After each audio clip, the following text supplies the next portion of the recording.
Komorni studio. Komorni studio.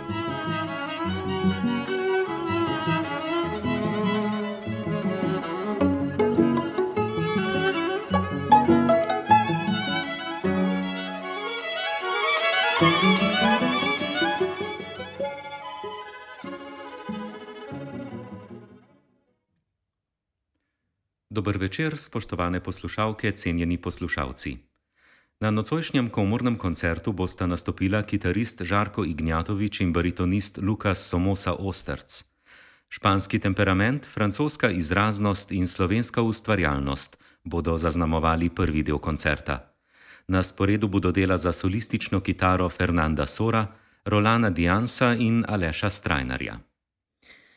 Po pogovoru z obema umetnikoma bomo v drugem delu koncerta poslušali izbor samospevov iz cikla Lepa mlinarica. Franz Schubert jih je na poezijo nemškega pesnika Wilhelma Millerja napisal leta 1823. V zbirki so izšli leto dni pozneje. Najprej bo torej nastopil Žarko Ignjatovič, ki je nižjo in srednjo glasbeno šolo končal v rojstnem Pulju na Hrvaškem. Diplomiral je pri profesorju Darku Petrinjaku na Glasbeni akademiji v Zagrebu, hkrati pa je študij kitare končal tudi pri profesorici Margi Bäuml-Klasinc na Visoki šoli za glasbo v Gradcu. Leta 1995 je opravil 3-letni podiplomski študij na Mozarteumu v Salzburgu v razredu profesorja Eliota Fiska. Sodeloval je na več seminarjih svetovno znanih kitaristov. Je dobitnik številnih nagrad na nekdanjih republiških in zveznih tekmovanjih. Žarko Ignjatovič od leta 1984 živi v Ljubljani. Je redni profesor za kitaro in komorno igro na Pedagoški fakulteti v Mariboru in profesor kitare na Glasbeni gimnaziji v Celju. Poleg solističnih nastopov doma in na tujem se redno posveča komorni igri. Sodeluje z več glasbeniki, med njimi so kitarist Jerko Novak, violončelist Nebojša Bugarski, klarinetist Slavko Kovačič, mezzosopranistka Barbara Jernejčič-First in baritonist, s katerim bo nastopil tudi nocoj, Lukas Somosa Osterc. Lukas Somosa Osterc se je rodil v Buenos Airesu v Argentini.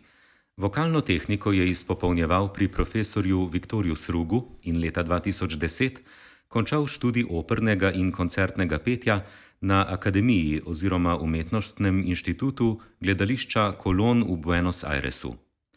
Med letoma 2007 in 2010 je bil štipendist glasbene ustanove za komorno glasbo, kjer se je pri profesorju Guillermu Opicu izpopolnjeval v interpretaciji oratorijev in nemških ter francoskih samospevov. Leta 2008 je v Buenos Airesu debitiral v vlogi Merkucija v Gounodjevi operi Romeo in Julija. V Ljubljani je v Slovenskem narodnem gledališču Opera in balet oblikoval lik Moralesa v Bizejevi Carmen, Ludovika v operi Lepotica in zver Filipa Glassa, Antonija v Mozartovi Figarovi svadbi, barona Dupola v Verdijevi Traviati in Lionela v Devici Orleanski Petra Iliča Čajkovskega. V vlogi Krjavlja je sodeloval tudi pri krstni izvedbi nove slovenske opere Deseti brat Aleša Makovca. Nocojšnji koncert začenja Capriccio v E-duru z naslovom Le Calme Fernanda Sora. Španski skladatelj se je rodil v Barceloni konec 18. stoletja in je za življenje veljal za enega največjih kitaristov. Poleg del za kitaro je pisal tudi komorno, orkestrsko in vokalno glasbo, balete in opere. Danes se izvajajo predvsem njegova dela za kitaro, od najlažjih študijskih do koncertnih skladb. Capriccio v E-duru je napisal v svojem zrelem ustvarjalnem obdobju. Objavljen je bil leta 1832, ko je Fernando Sor živel v Parizu, kjer je čez nekaj let tudi umrl. Le Calme ali mir bo zdaj izvedel kitarist Žarko Ignjatovič.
V izvedbi kitarista Žarka Ignjatoviča smo poslušali Capriccio v E-duru Le Calme Fernanda Sora.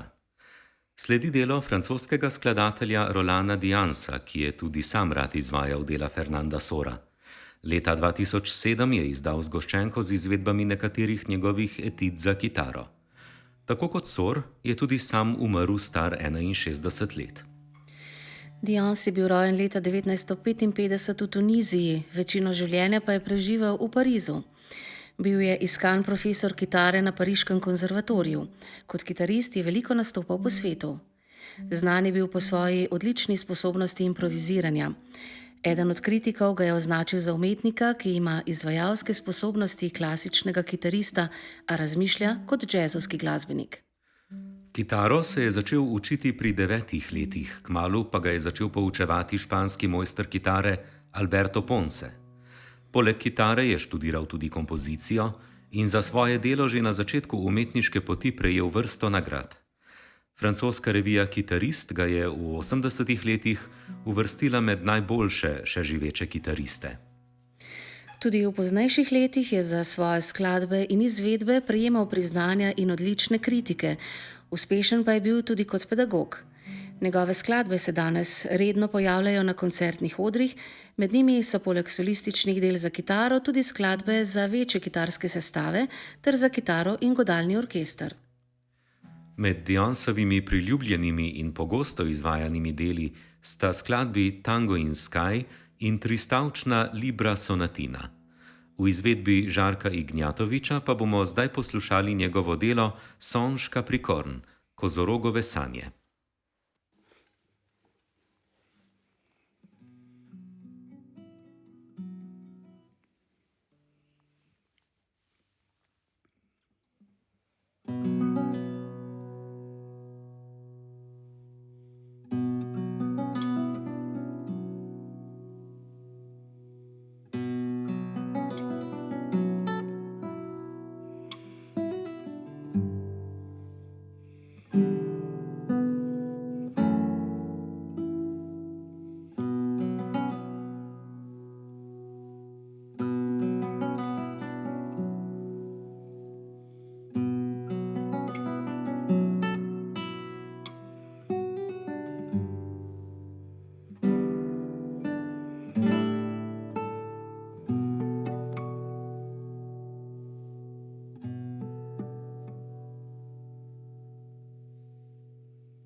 Takole je Žarko Ignjatovič izvedel skladbo Songe Capricorn Rolana Diansa.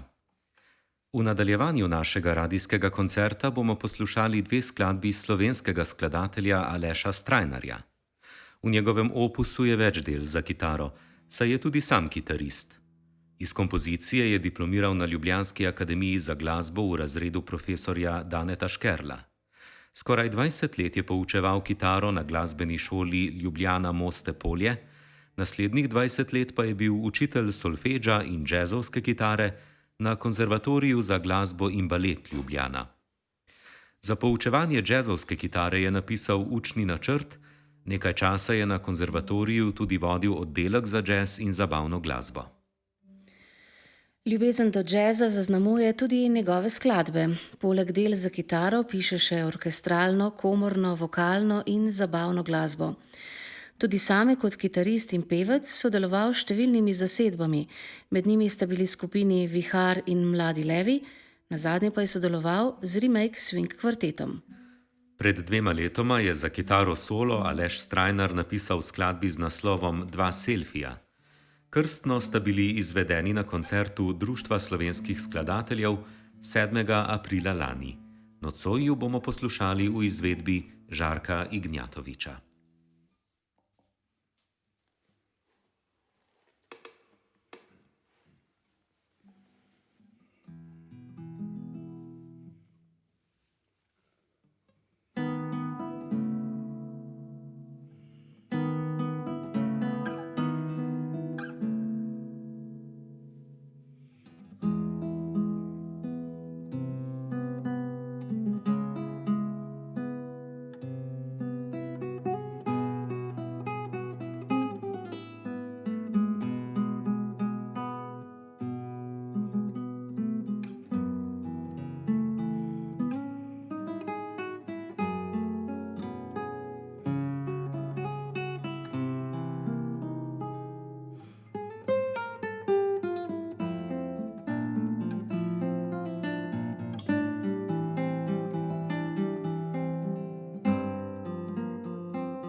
To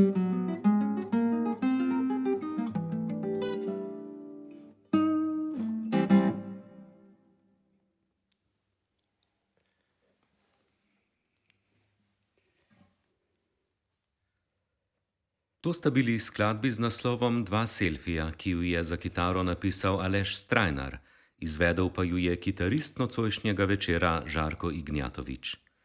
V nadaljevanju komornega studia vas vabimo k poslušanju pogovora z obema nastopajočima glasbenikoma, Žarkom Ignjatovičem in Lukasom Somoso Ostrcem. Z njima se bo pogovarjala glasbena urednica Ana Marija Štukelj-Kuzma.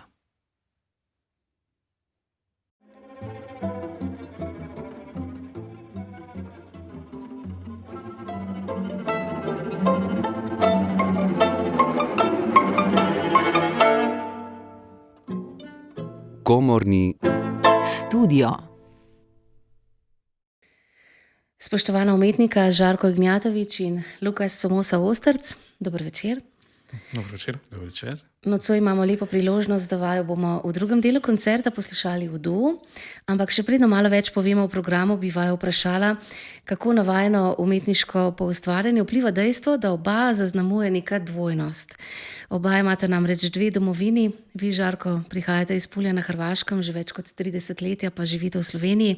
Vi, Lukas, pa vaš oče je Argentinec, mama Slovenka, od leta 2012 živite v Sloveniji. In dvojina vama torej ni tuja. Kako doživljate sklanjatvi včasih. Kako torej doživljate svoje dve domovini kot umetnika?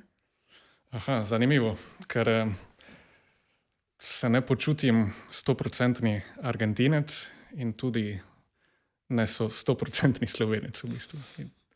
Zelo ni enostavno to odgovoriti. Ne vem, kje je tista srednja točka. Ne. Imam oboje in mislim, da je to pozitivno. Vedno mešanca je fajn. Čim več mešance je, ne vem, bolj za umetnost je zelo fajn to. Žarko. To je krasna tema, ne? Mečkam tudi politično obarvana, ne? Lahko bi bila.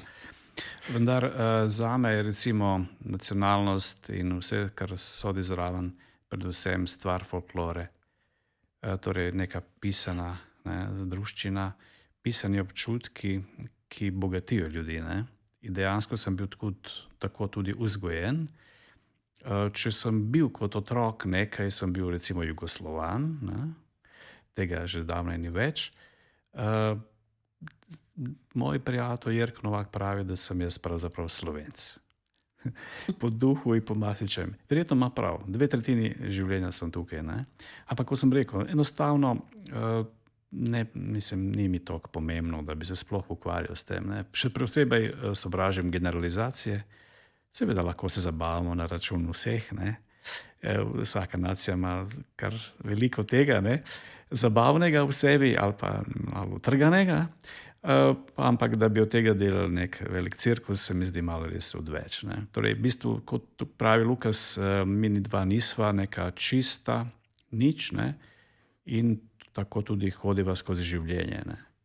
Meni pa ta njegova priseljenstvo, to njegovo priseljenstvo mi je pravzaprav všeč, ker vidim sebe, kako sem izgledal pred 35 leti, ko sem prišel v Ljubljano. Ne? Čisto slučajno, zato da bi doštudiral v Gracu, recimo. To je bil glavni razlog. Žarko, vi nastopate kot solist in komorni glasbenik, še posebej pa ste znani tudi po tem, da radi sodelujete s solopevci. Kaj vas kot kitarista najbolj pritegne v teh zasedbah? Če pogledate nazaj, s kom vse ste že sodelovali? Pravzaprav je Lukas prvi fant, s katerim sodelujem. In to se je zgodilo po moje bolj po naključju. On je dobil priložnost oziroma povabilo naj pripravi Schubertovo Lepo mlinarico, vendar s kitaristom. In hvala Bogu se je name obrnil. Do sedaj sem pa sodeloval pravzaprav res z veliko odličnimi pevkami in še vedno pravzaprav v tem trenutku sodelujeva z Barbaro Janečič-First, pa tudi z Mojco Vedrnjak, ki drugače živi v Švici.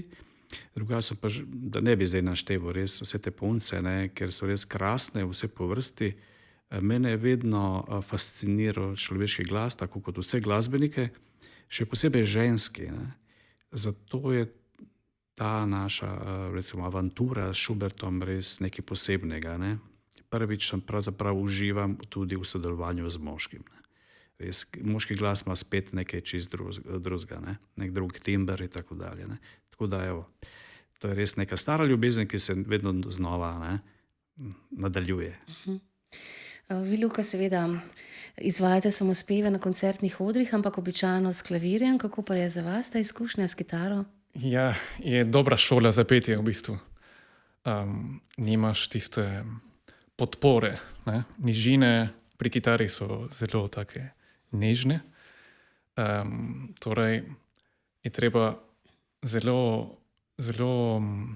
občutljivo tudi slišati spremljavo. Ne?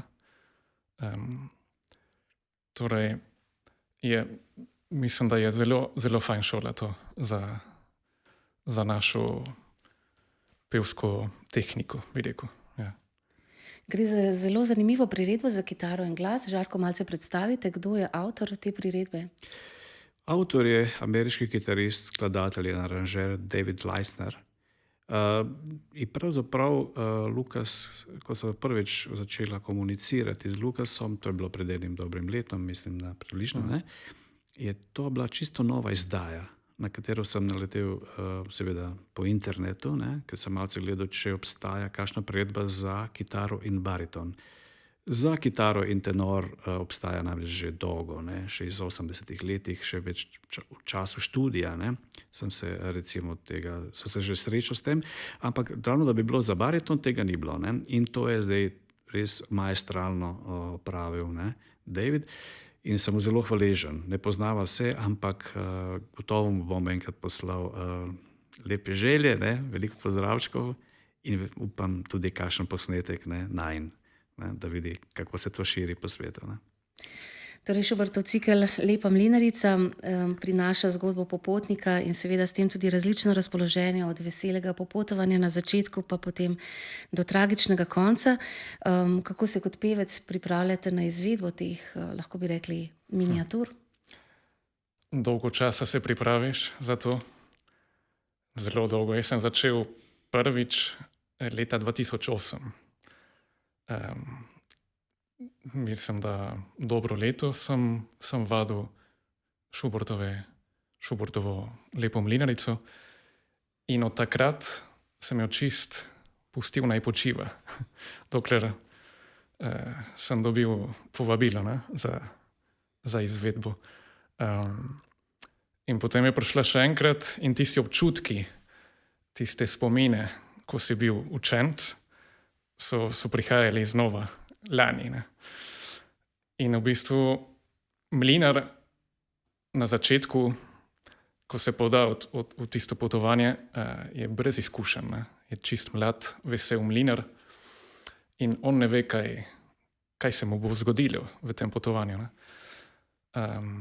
Tako se jaz tudi počutim, ne, ko pridem na oder, ne, in verjetno Žarko tudi. Nimava pojma, kaj se bo zgodilo na odru. Ne? In to je tudi fajn, ne? Ker je zelo iskreno tudi od mlinarja. Potem so različne občutki, skoraj celo življenje je tam kot tisti ja in ne, ki pravi mlinar, ne? Da tam v tistih dveh besedah je cel svet, ne? Noter. Tudi pri mlinarici je cel svet, bi rekel. Ker od tistega čist velike ljubezni, veselja, do napuha, do ljubosumnost, do grenke bolečine in potem do, lahko čutiš dva konca, ne? Tisti dobesedno, ne, dela samomor, ne, umre v naravi, ne, v tistem potoku, ali mlinarjeva duša se povzdigne, gre na boljše. Ne. Tista duša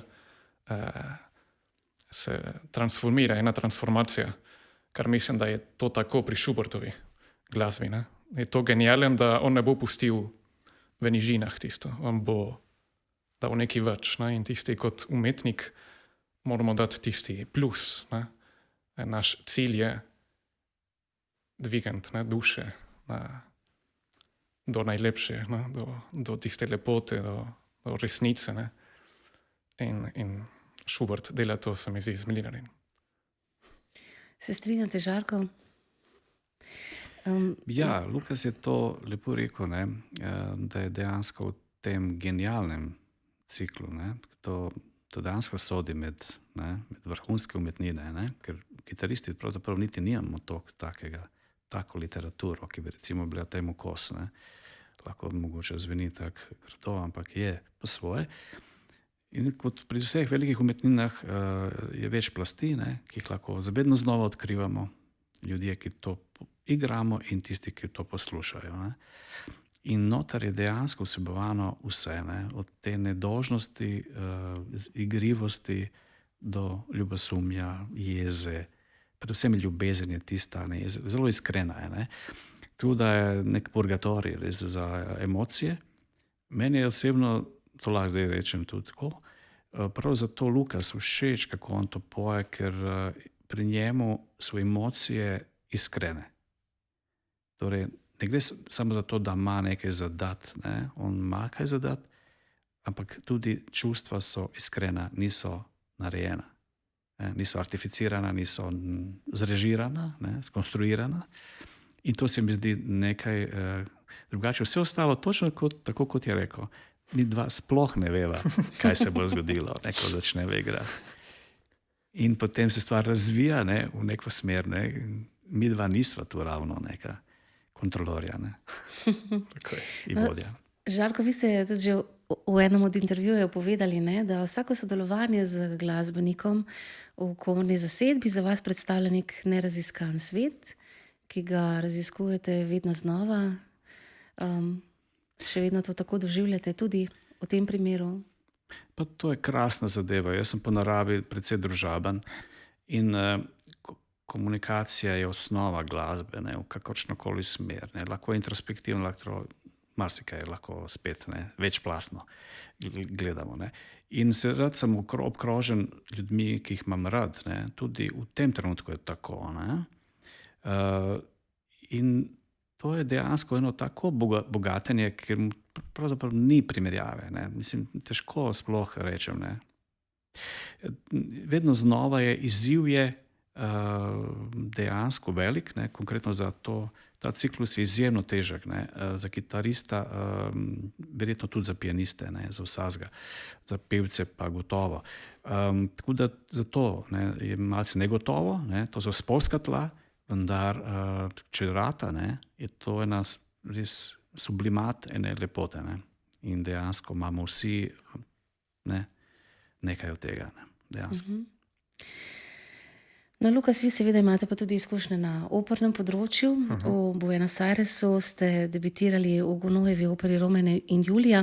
Sodelovali ste s teatrom Avenida in pa z glasbenim združenjem Juventus Lirica. Mogoče malce poveste, kakšno je bilo to vaše sodelovanje takrat v Argentini? Ja, takrat sem bil še študent v Institutu Teatro Colón. Juventus Lirica je bila ena ustanova, ki se je rodila, ko Teatro Colón je imel, cela Argentina je skozi ima krize, ne, ekonomske, finančne. 2002 je bila ena huda kriza tam, torej Teatro Colón je mogel uporabljati lokalne pevce, ne. Ni imel denarja za zunanje. Ne, torej Juventus Lirica je to izkoriščala, ne, in se je razširila z mladim argentinskim pevcem. Ne.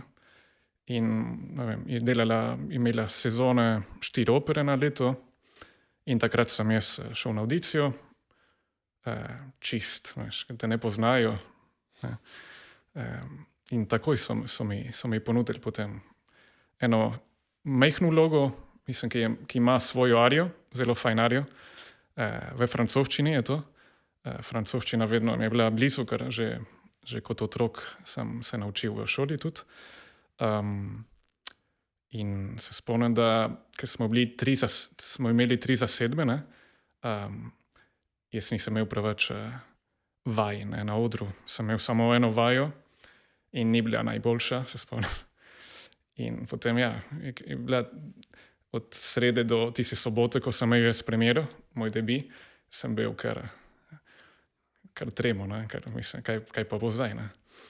In tisto soboto, ko pridem na oder in moram reči tisto mojo prvo frazo tam, sem se res počutil doma. In to je bil tak lep občutek, ker ga se še vedno spominjam. Ja. No, leta 2012 ste se potem preselili v Slovenijo. Kaj je botrovalo tej odločitvi? Korenine, ne? Slovenske korenine in slovensko šolo, ki sem jo imel že v Buenos Airesu. Prvič sem prišel 2001, slovensko šolo, ko smo dokončali srednjo šolo. In takrat, sem bil mlad, pa nisem preveč razmišljal, da bi sam prišel. 17 let sem bil star, tam gre vse mimo. Ne. In 10 let kasneje pa sem bil še enkrat, sem rekel, tu pa moram biti. In odločitev je bila zelo hitra. Tako 6 mesecih pa sem bil že tu. In s podporo družine, seveda. In zelo počasi tisti koraki, ne, zelo počasi, vedno naprej, vedno v iskanju novih izzivov, tako kot vse, kar se mora začeti. Ne. Imate že nekaj sodelovanj z ljubljansko operno hišo, poustvarili ste že nekaj vlog, kot smo že povedali na začetku oddaje. Si želite seveda še sodelovanj, seveda pa veliko tudi nastopate tudi na drugih v tujini. Ja, tako. Mislim, zdaj malo bolj v Sloveniji. Ne? Na začetku moje poti sem malo več se pokazal v Angliji, na Hrvaškem, tudi v Franciji. Tako, in v Nemčiji tudi sem imel sodelovanje za Rossini festival. In zdaj sem malo bolj tu. Seveda vi, Žarko, podobno, sami ste rekli, ne, da vas Luka spominja na vas v mladih letih. Tudi vi imate veliko izkušenj s tujimi koncertnimi odri. Mogoče samo eno vprašanje za oba. Se vama zdi ta širina v izkustvih potrebna za rast, za umetniško rast glasbenika? Ja, seveda. Če nekako boš pokazal to. Ne? Mislim, je potrebno. Ne? Vsaj enkrat se zaljubiti moraš. Ne? Ja, dejansko, ne? Je to lepše, ne? In bolj pestro, kot če sam potuješ po svetu. Si sam v vlaku ali pa v letalu ali pa sam v hotelski sobi po koncertu ali pa pred koncertom in imaš neke neskončne turneje. Ne? To je pravzaprav, ne vem, če je najboljše, ne? V življenju. Po moje ni. Ne? No, vi, Žarko, seveda tudi zelo radi sodelujete s slovenskimi skladatelji, krasno ste izvedli mnoga dela, za nocoj pa ste izbrali tudi slovensko delo. Slišali smo 2 selfija Aleša Strajnarja. Kaj bi lahko povedali o teh 2 skladbah, oziroma nasplošno, mogoče ste zadovoljni, kako Slovenci pišejo za kitaro? Slovenci dobro pišejo za kitaro. Naša naloga je, da spodbujamo ljudi. Ne? Recimo, jaz sem to počel nekaj časa, ne, nazaj, že, nažalost. Potem je prišlo obdobje drugih zanimacij in obveznosti, ne, tako da sem se malo ustavil, ne, kar je škoda. Ampak tudi drugi, seveda, ljudje moramo to početi, ne, drugi kitaristi. Ne samo mlade, ki so pravzaprav dobri PR-ovci in sami sebe reklamirajo, ampak tudi za starejšo in srednjo generacijo skladateljev. Aleš Strajnar je meni drugače izjemno všeč in od odhoda v penzion še bolj piše kot prej. Ne. To mogoče mu ne bo všeč slišati, ampak jaz tako mislim. In napisal je en kup lepih miniatur oziroma skladb, niso niti toliko miniature, ne vem, kaj to pomeni miniature, ne? To je, zdaj so skladbe že dolge po 6-7 minut ali pa 10. To je zadnja v vrsti, ki je meni zelo všeč, ne? Na svoj način kombinira jazz in klasiko, ampak na seveda popolnoma svoj način. Izjemen izziv tudi izvajalsko, zaradi tehnike in drugih stvari. Tako da, skratka, on se tu pravzaprav, če govoriva o teh skladbicah, o selfijih, pravzaprav spominja svojih nekih vzornikov ali pa ljudi, ki so vplivali na njega. To je en Tut Tillmans, recimo klasičar, Klasiki tega ne poznajo, po moje gre za enega izjemnega kitarista, skladatelja, ki je bil mojster na orglice. Ne? Izjemen džezer. Ne? Ali pa recimo drugi self je Charlie Haydn, en znan basist in zelo pomembna oseba v svetu džeza. Ne? In to mi je sam Aleš povedal, ne? Da nekako te selfije si tako mislil kot združevanje njihovih vplivov, recimo njihove glasbe in njegove lastne notranjosti, ne? V eno. Ne? Tako da dejansko, mislim, da ni citatov, ampak gre za duh, ne? Neko prežemanje in neko fuzijo, ne? Recimo več ljudi, ne? V tem primeru 2 plus 2. No, in če še malce predstaviva vaš pogled na prvi del programa, za začetek ste izbrali skladbo Fernanda Sora. Je ta skladatelj za kitariste tako pomemben, kot je denimo Beethoven za pianiste? Nedvomno. Verjetno nismo imeli nikoli večjega skladatelja med kitaristi. Ne? In Fernando Sor ima velik opus, tudi njegovo življenje je bilo zelo razgibano. On je začel seveda v Barceloni, izobražen je bil samostalno v Montserrat, tako da je precej klasik, ne? Bi se rekel tako tradicionalist v jeziku, ki je bil takrat že malce naprej. Potem je zaradi kolaboracije z Francozi, oziroma z napoleonsko vojsko, ne? Je mogel zapustiti Španijo in nikoli več ni vrnil. Dolgo leta preživel v Londonu, potem ženo sta šla v Rusijo, v Moskvi je bil zelo uspešen. Ob otvoritvi Bolšoj teatra so izvajali prav njegov balet, recimo v Moskvi. Ja. Potem se je vrnil nazaj, vendar v Parizu so se stvari malo spremenile, to so bili že časi Chopina, ne, in drugih salonov, ne, drugih zvezd. Tako da počasi je ta neka kitarska zvezdica malo zahajala in nekako je spet to malce padlo v pozabo. Ne v smislu kitarsko, ne. To je vedno bil naš favorit, ampak govorim zdaj na splošno, ne, v nekem širšem glasbenem kontekstu. Ja, Tako da v bistvu je izjemna oseba, izjemen glasbenik in mogel biti sijajen kitarist, seveda, glede na to, da v tem času je bil deleč pred časom. Mislim, bil je pred svojim časom tehnično in glasbeno. To bistveno. Bi lahko rekli, da je bil na nek način pred časom tudi drugi skladatelj, ki ste ga izbrali za nocojšnji večer, to je Francoz Roland Dion. Vi ste ga tudi osebno poznali. Ja, Roland Dion je dejansko meni izjemno ljuba oseba, s katerim sva preživela par popoldnevov, par voženj s taksijem od letališča do festivalov, ker sva bila gosta istih festivalov, istih prizorišč. Nazadnje sva se srečala v Sarajevu, recimo 6, 7, 8 let nazaj. In točno se spomnim, po koncertu sva se srečala na Baščarši, je sedel, imel kavico in cigaret in sem mu prišel čestitati, ker je bil res izjemno dober koncert v njegovem stilu, za veliko neke notranje energije in neke očarljivosti. In to je njemu zelo veliko pomenilo. Ne. Je pa bil skozi je bil pravzaprav občutljivega zdravja. Ne. In ko sem pač to zvedel, da je umrl kar nenadoma, me res osuplo. Mislim, še vedno težko nekako se s tem sprijaznim. Izbor te skladbe, torej Sonška Prikorn, pravzaprav je bil v smislu nekega omaža, ravno Rolandu. Vi, Lukas, če mogoče malce pogledava še v vaše začetke, ste se menda pri 14 letih odločili, da postanete operni pevec. Tako. Je k temu pripomoglo tudi dejstvo, da ste z mamo veliko hodila v opero? Že, ja.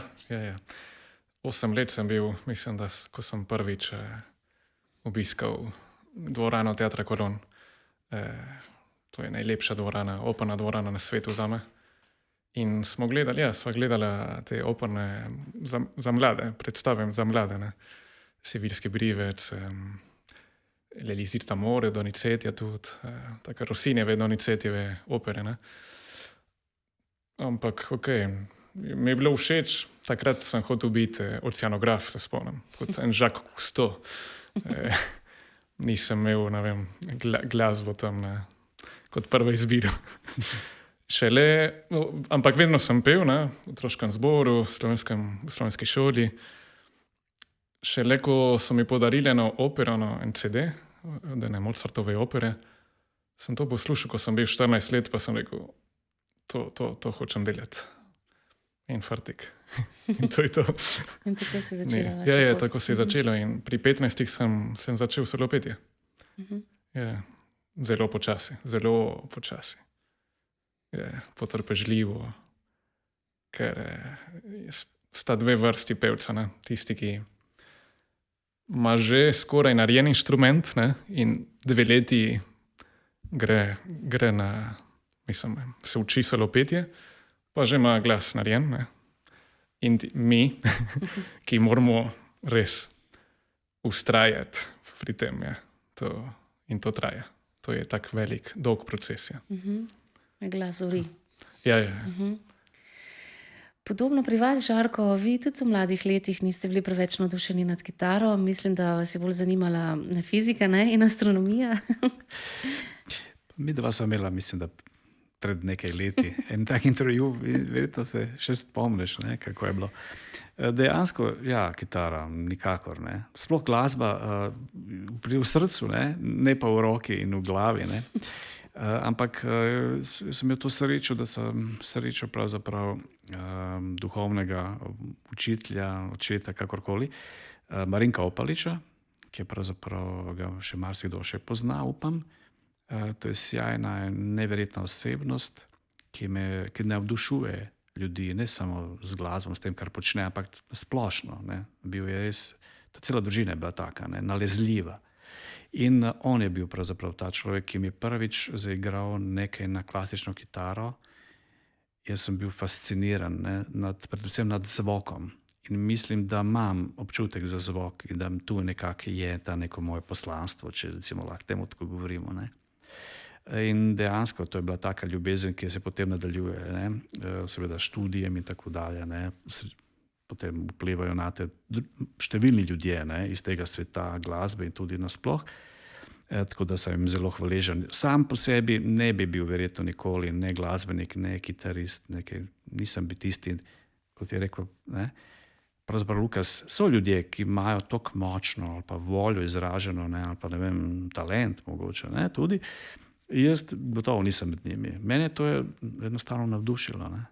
In ko sem enkrat prijel, ker sem tak bolj vztrajne sorte, sem šel v to smer. Ja. In kako danes gledate na svoje umetniško poslanstvo? Je za vaju glasba tudi neko duhovno potovanje konec koncev? Ja, to je itak. To je cilj umetnika. Ne? Tudi to, kar sem rekel, no, od Schuberta, glasbene.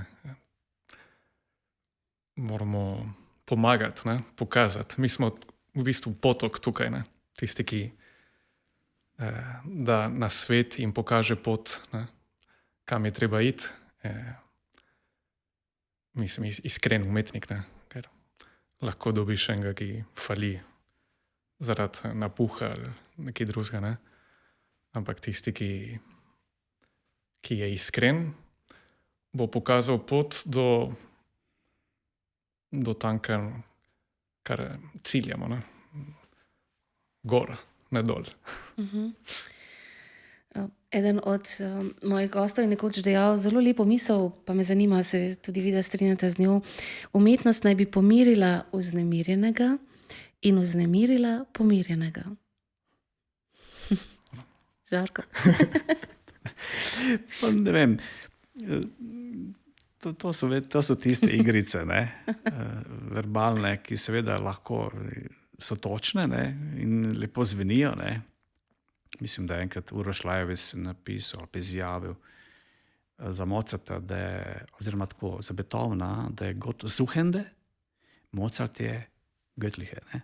V tem smislu, ne, kao. Kar je v bistvu res, ne, po svoje, ne. Je predvsem pa lepo zveni, ne.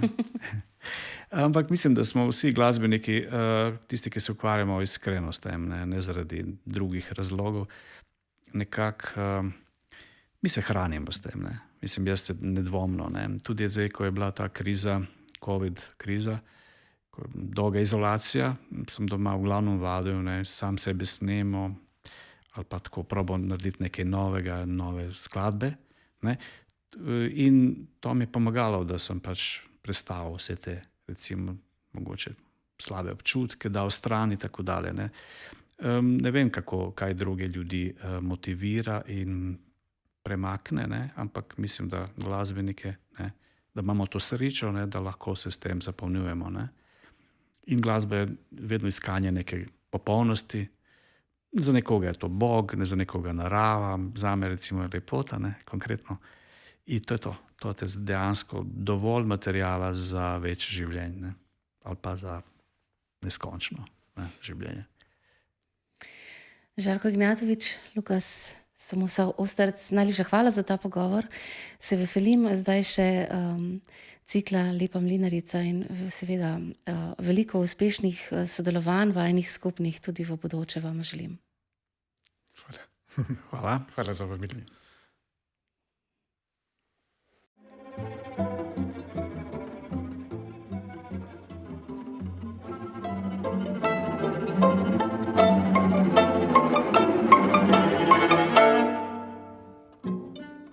Komorni studio.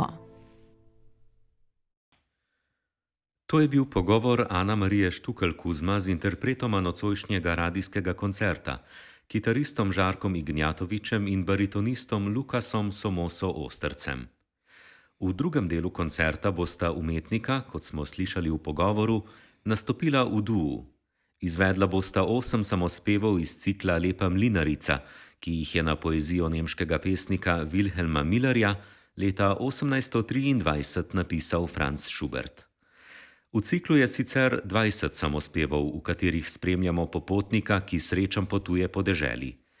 Potok ga vodi do mlina, kjer sreča prelepo mlinarjevo hčerko in se vanjo zaljubi. Vendar njegova ljubezen ostane neuslišana, zato na koncu nesrečno konča v potoku. 8 samospevov, ki jih bomo poslušali v priredbi za glas in kitaro, ima naslove Popotovanje, Kam, Radovednež, Nestrpnost, Potok solza, Lovec, Posušene rože in Mlinar in potok. Nesrečno popotnikovo zgodbo bosta pripovedovala baritonist Lukas Somosa Osterc in kitarist Žarko Ignjatovič.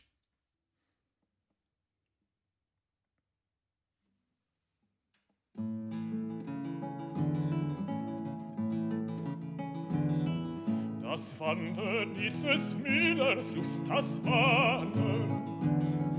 Das Wandern ist des Müllers Lust, das Wandern. Das muss ein schlechter Müller sein, dem niemals fiel das Wandern ein.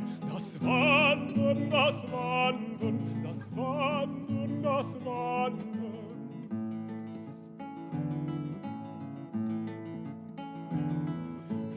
Wasser haben wir's gelernt, vom Wasser.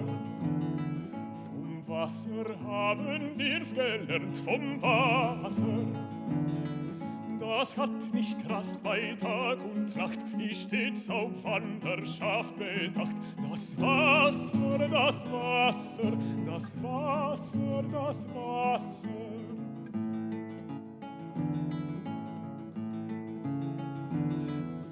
Das sehen wir auch den Rädern ab, den Rädern.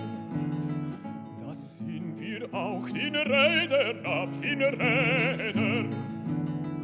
Die gar nicht gerne stille stehen, die sich mein Tag nicht müde drehen. Die Räder, die Räder, die Räder, die Räder.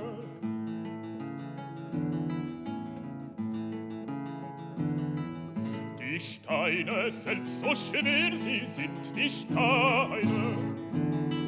Die Steine, selbst so schwer sie sind, die Steine. Sie tanzen mit dem Munden rein und wollen gar noch schneller sein.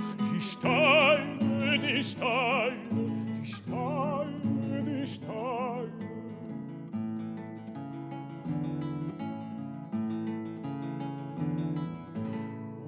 Wandern, wandern, meine Lust, oh wandern. Oh wandern, wandern, meine Lust, oh wandern. Herr Meister und Frau Meisterin, lasst mich in Frieden weiterziehen und wandern und wandern und wandern und wandern.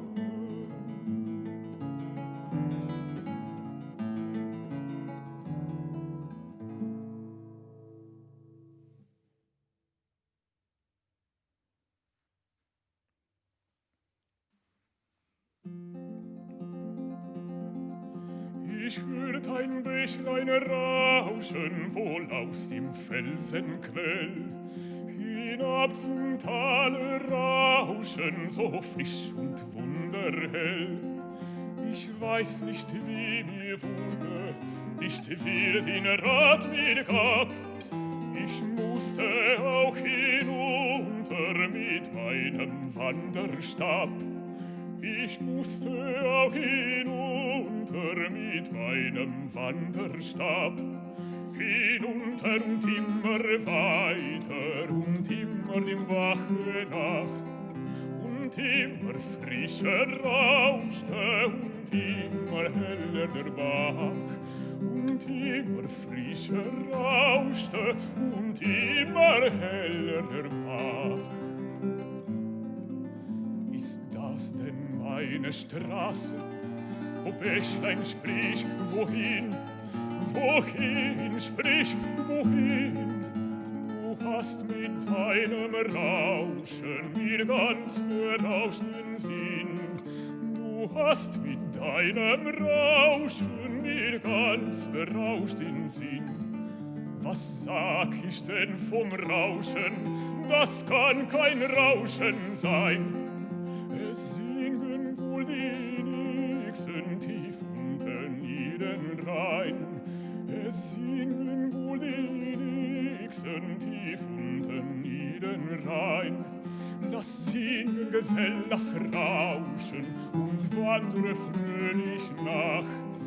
Es gehen ja Mühlen Räder in jedem klaren Bach.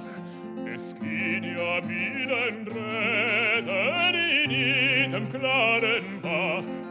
Lass singen, Gesell, lass rauschen und wandere fröhlich nach, fröhlich nach, fröhlich nach.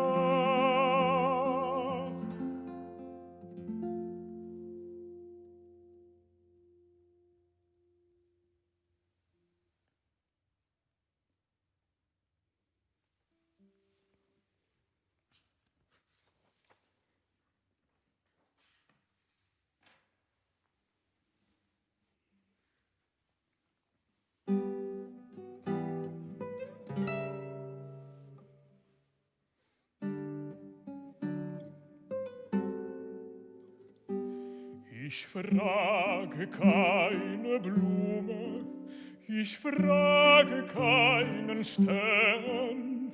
Sie können mir alle nicht sagen, was ich erfühl so gern.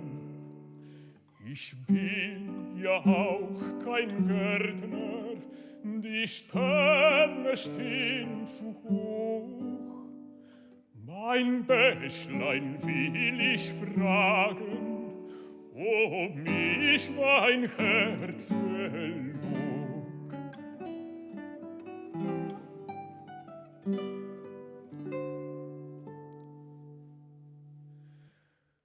O Bächlein meiner Liebe, wie bist du heut so stumm? Will ja nur eines wissen, ein Wörtchen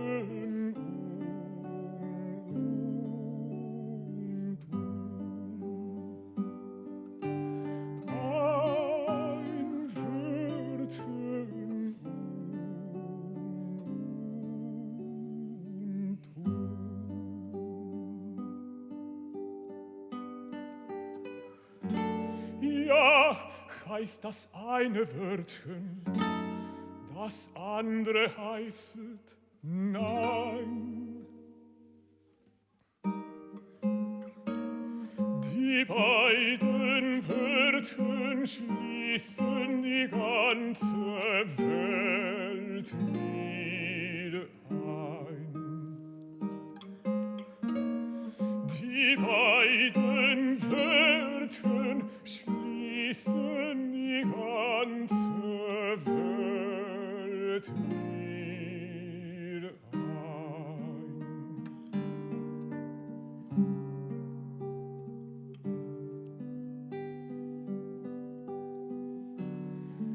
O Bächlein meiner Liebe, was bist du wunderlich,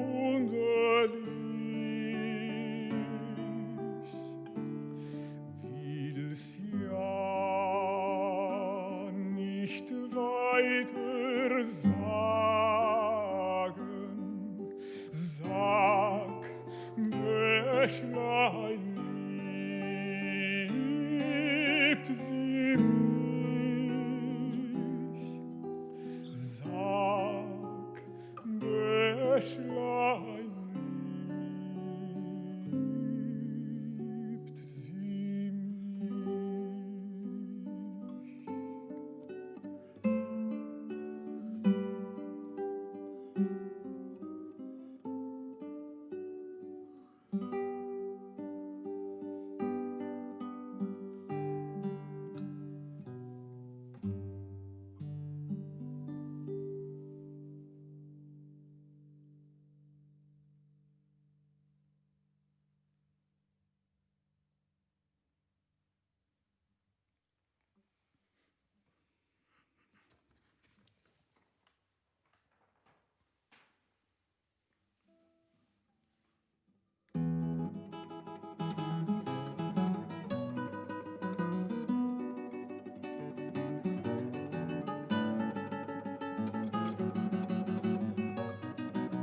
Ich schnitt es gern in alle Rinden ein, ich grüb es gern in jeden Kieselstein.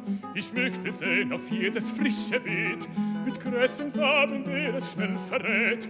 Auf jeden weißen Zettel möcht ich schreiben, dein ist mein Herz, dein ist mein Herz, und soll es ewig, ewig bleiben.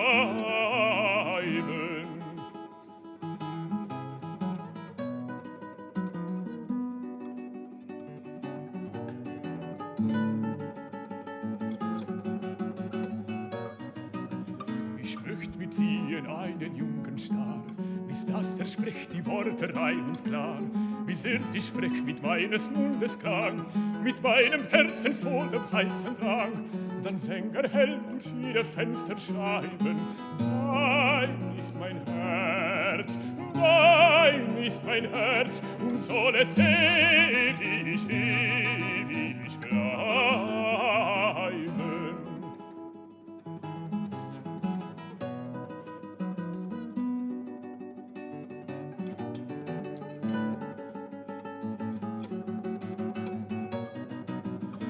Morgenwinden möcht ich's hauchen ein, ich möchte säuseln durch den Regenwein, und leuchtet es aus jedem Blumenstern, dir gehst der Duft zu ihr von nah und fern. Ihr Wogen könnt ihr nichts als Räder treiben, dein ist mein Herz, dein ist mein Herz, und soll es ewig, ewig bleiben.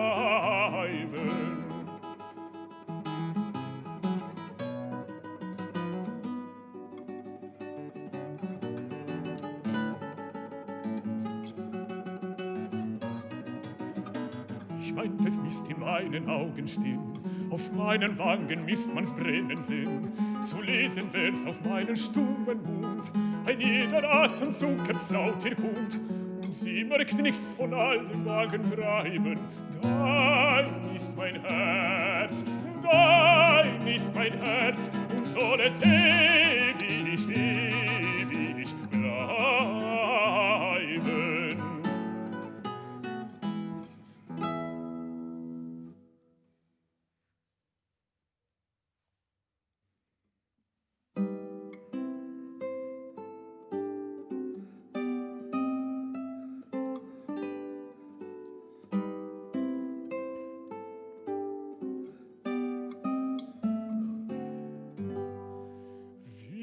saßen so traulich beisammen im kühlen Erlendach. Wir schauten so traulich zusammen hinab in den riesenden Bach.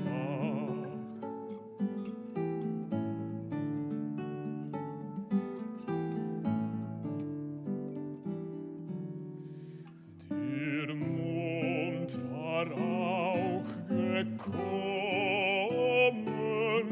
die Sternlein hinterdrein, und schauten so traulich zusammen in den silbernen Spiegel hinein.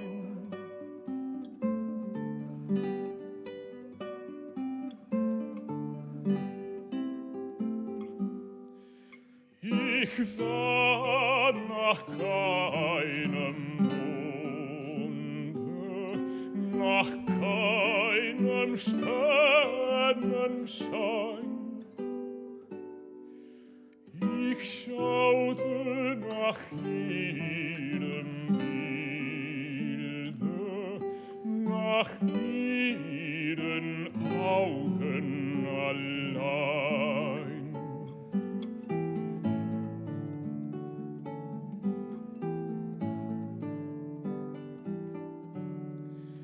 Und sah sie nicken und blicken herauf aus dem seligen Bach.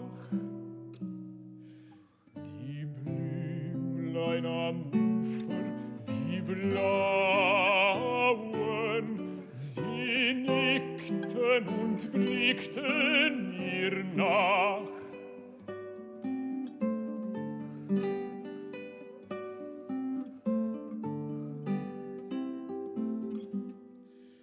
Und in den Bach versunken, der ganze Himmel schien und wollte mich mit hinunter in seine Tiefe ziehen.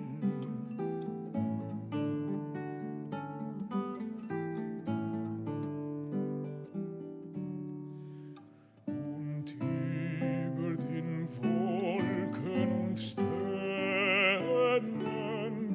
da rieselte munter der Bach und rief mit Singen und Klingen: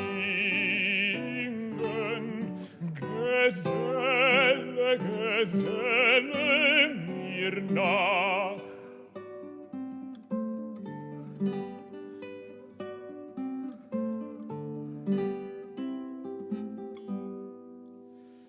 Da gingen die Augen mir über, da ward es im Spiegel so kraus. Sie sprach, es kommt ein Regen, ade, ich geh nach Haus.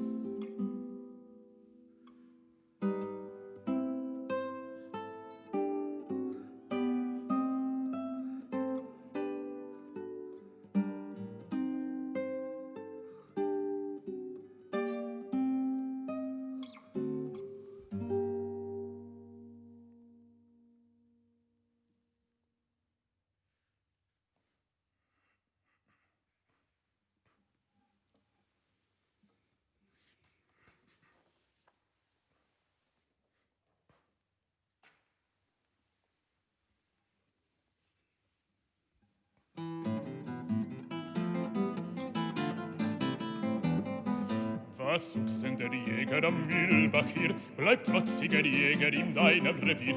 Hier gibt es kein Wild zu jagen für dich. Hier wohnt nun ein Rehlein, ein zahmes für mich. Und willst du das zärtliche Rehlein sehen, so lass deine Büchsen im Walde stehen und lass deine klaffende Hunde zu Haus und lass auf dem Boden den Saus und Braus und schiede vom Kinde das struppige Haar, sonst scheut sich im Garten das Rehlein fürwahr.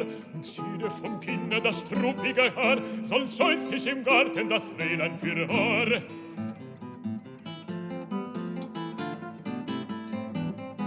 Doch besser du bliebest im Walde dazu und ließest die Mühlen und Miller im Blut. Was taugen die Fischlein im grünen Gezweig? Was will denn das Eichhorn im bläulichen Teich? Drum bleibe du trotziger Jäger im Hain und lass mich mit meinen 3 Rädern allein. Und wie's meines Schätzchen die Schwachen beliebt, so wisse mein Freund, was ihr Herzchen betrübt.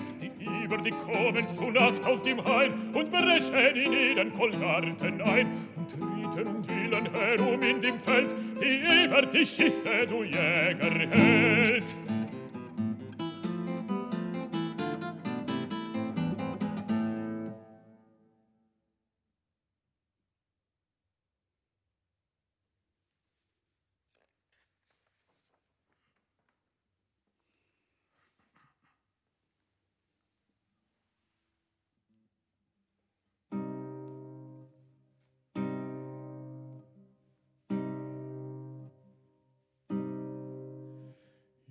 Blümlein alle, die sie mir gab, euch soll man legen mit mir ins Grab. Wie seht ihr alle mich an, so wie, als ob ihr wüsstet, wie mir geschieht. Ihr Blümlein alle, wie welk, wie blass. Ihr Blümlein alle, wovon so nass.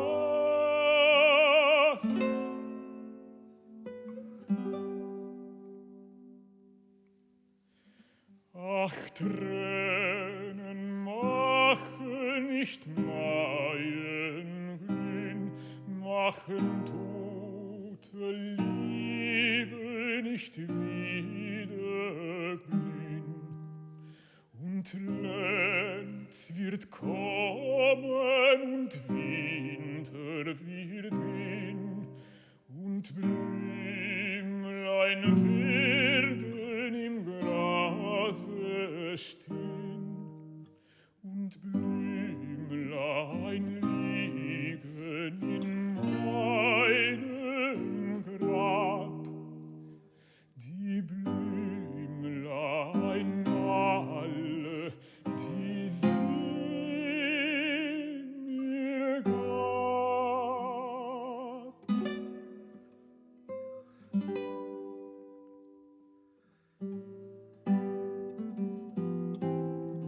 Und wenn sie wandelt am Hügel vorbei und denkt im Herzen, dir meint es treu, dann Blümlein alle heraus, heraus, ihr meist kommen, der Winter ist aus.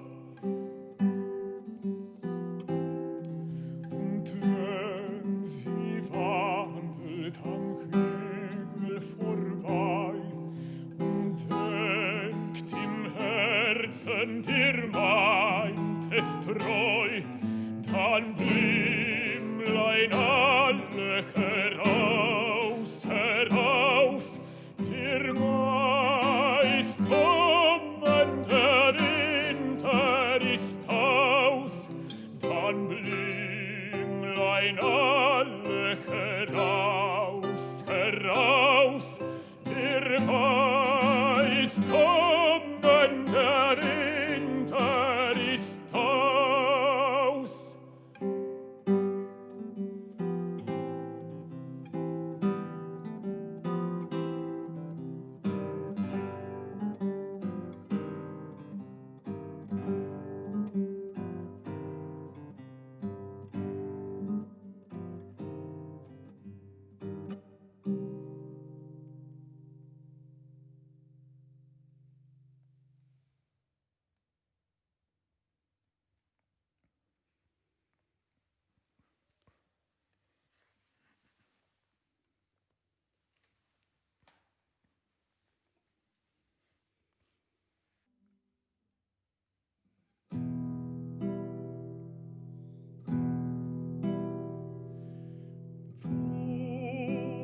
treues Herze in Liebe vergeht, da welken die Lilien auf jedem Beet. Da muss in die Wolken der Vollmond gehen, damit seine Tränen die Menschen nicht sehen.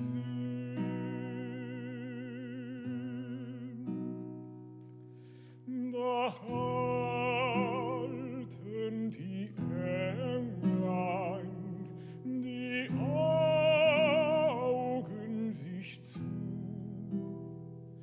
und schluchzen und singen die Seele zur Ruhe.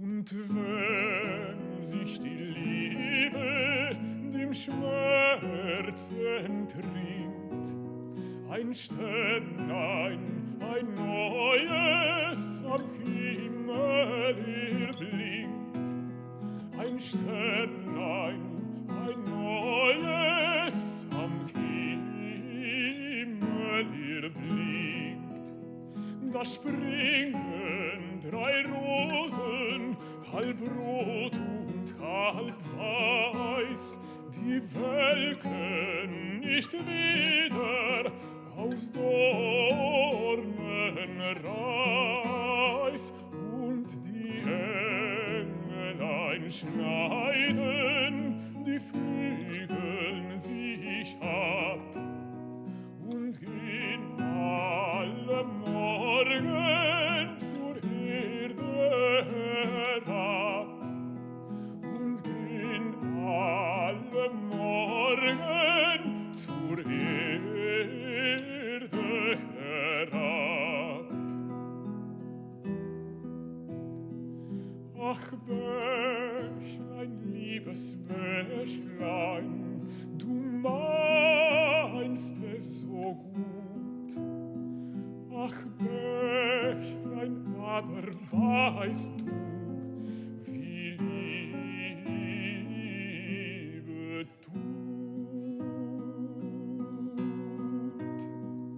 Ach, unten, da unten, die kühle Ruh. Ach, Bächlein, liebes Bächlein, so singe nur zu. Ach, Bächlein, liebes Bächlein, so singe nur zu.